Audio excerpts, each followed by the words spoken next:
On January 6, 2021, supporters of former President Donald Trump stormed the U.S. Capitol building in Washington, D.C. in an attempt to disrupt the certification of the Electoral College results, which had declared Joe Biden as the winner of the 2020 presidential election.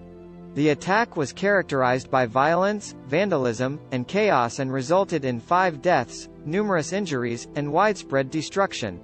The events leading up to the attack were characterized by increasing political tensions, false claims of election fraud, and calls for action by Trump and his supporters. In the months leading up to the attack, Trump and his supporters made baseless claims that the election was rigged and stolen from him. Despite these claims being repeatedly discredited by courts and election officials, they continued to spread and gain traction, particularly on social media.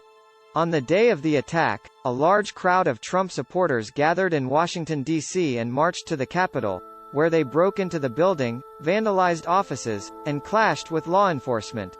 The mob of supporters entered the Capitol building and broke windows, vandalized offices, and engaged in violent confrontations with police officers.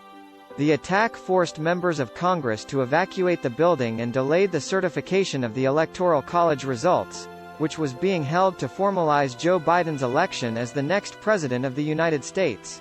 Law enforcement eventually regained control of the Capitol and arrested several individuals, but the damage had already been done. The attack on the Capitol was widely condemned by leaders from both political parties, as well as by leaders from around the world. It was seen as an attack on democracy itself and a threat to the peaceful transition of power. In the aftermath of the attack, several individuals were charged with federal crimes, including burglary and disorderly conduct, and several others faced investigations for their role in the violence. The events of January 6, 2021 will long be remembered as a dark day in American history and a reminder of the importance of protecting the democratic process and safeguarding the peaceful transition of power.